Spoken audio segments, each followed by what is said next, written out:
Assalamualaikum warahmatullahi wabarakatuh. Perkenalkan, nama saya Hasbullah Afkari dari kelas B Perbankan Syariah.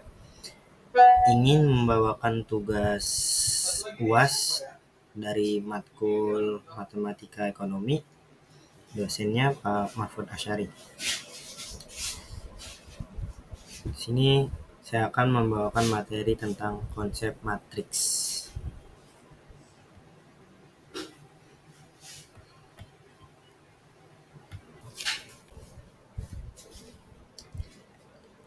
Pengertian matriks dan vektor. Baik, kita mulai dulu dari definisinya. Matriks bisa kita bayangkan sebagai kumpulan angka yang disusun dalam baris dan kolom. Mirip seperti tabel. Kalau kita lihat spreadsheet, Excel atau tabel data, itu sudah menyerupai bentuk matriks. Dalam konteks matematika, matriks digunakan untuk menyederhanakan banyak persoalan, mulai dari sistem persamaan linear, perhitungan, statistik, bahkan pemrograman komputer. Nah, sementara itu, vektor adalah bagian dari matriks. Vektor biasanya berupa satu baris atau satu kolom angka. Jadi, bisa dibilang vektor adalah matriks yang lebih sederhana dan lebih sering digunakan untuk mewakili besaran seperti kecepatan, arah, dan posisi dalam ruang. Operasi matriks dan vektor, penjumlahan dan pengurangan. Nah, setelah kita tahu apa itu matriks, sekarang mari kita pahami operasi dasarnya. Penjumlahan dan pengurangan matriks itu cukup sederhana. Asalkan kedua matriks yang dijumlahkan atau dikurangkan memiliki ukuran yang sama. Misalnya, kalau kita punya dua matriks dengan masing-masing dua baris dan dua kolom, kita cukup menjumlahkan elemen yang berada di posisi yang sama.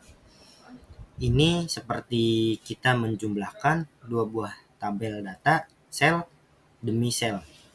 Kenapa ini penting? Karena dalam banyak aplikasi dunia nyata, kita sering ingin menggabungkan dua data yang mirip, misalnya data keuangan dua periode atau data produksi dua pabrik yang bentuk laporannya serupa. Terus ada operasi perkalian. Sekarang kita masuk ke operasi yang sedikit lebih kompleks, yaitu perkalian matriks. Nah, perkalian matriks nggak bisa dilakukan sembarangan, jadi kita harus memperhatikan ukurannya. Kalau kita ingin mengalihkan dua matriks, jumlah kolom matriks pertama harus sama dengan jumlah baris matriks kedua. Dalam praktiknya, kita mengalihkan setiap baris dari matriks pertama dan setiap kolom dari matriks kedua.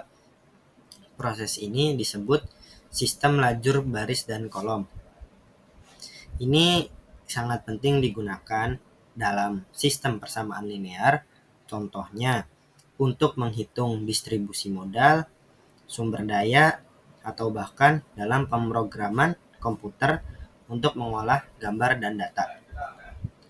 Terus ada perkalian matriks dengan vektor. Kalau kita mengalihkan matriks dengan vektor kolom, maka hasilnya adalah vektor kolom juga. Artinya, kita sedang mentransformasikan vektor tersebut bisa dalam konteks rotasi, skala, atau perubahan arah dalam ruang 2 atau 3 dimensi. Sementara, kalau kita mengalihkan vektor baris dengan matriks, maka kita menghasilkan vektor baris. Jadi, arah dan posisi vektor ini bisa kita ubah atau manipulasi melalui perkalian matriks. Penerapannya, kita bisa lihat di sistem navigasi, grafik komputer, dan juga dalam penilaian model ekonomi. Terus ada transpose matriks.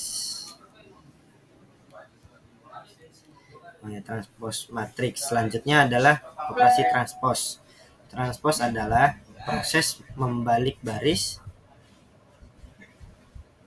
menjadi kolom dan kolom menjadi baris. Jadi kalau sebelumnya kita punya matriks 2x3, setelah ditranspose akan menjadi 3x2. Ini bukan sekedar permainan bentuk.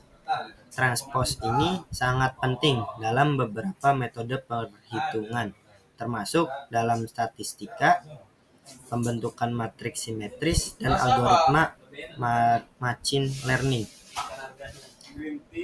Situ ada determinan matriks. Determinan adalah nilai tunggal yang mewakili sebuah matriks persegi. Artinya, matriks yang jumlah baris dan kolomnya sama. Determinan bisa kita anggap seperti identitas numerik dari sebuah matriks. Ia bisa memberi informasi penting, apakah matriks itu bisa diinverskan, apakah sistem persamaan memiliki solusi tunggal, dan sebagainya.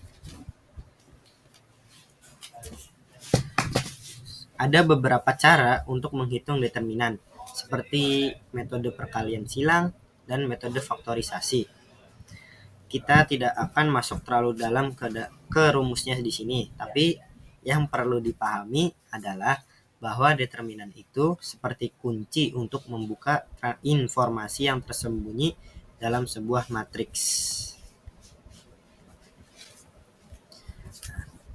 Ini metode perkalian silang dan faktorisasi. Untuk mencari determinan, metode paling dasar yang sering diajarkan adalah metode perkalian silang. Ini khusus untuk matriks 2x2 atau 3x3.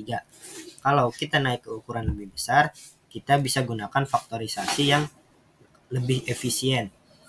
Yang menarik, dalam beberapa kasus, jika kita menukar posisi baris dan kolom, nilai determinannya tidak berubah. Tapi kalau kita menukar antar baris, nilainya berubah, tandanya saja. Ini penting untuk diperhatikan dalam penyederhanaan atau manipulasi matriks. Terus ada inverse matrix. Yang terakhir adalah inverse.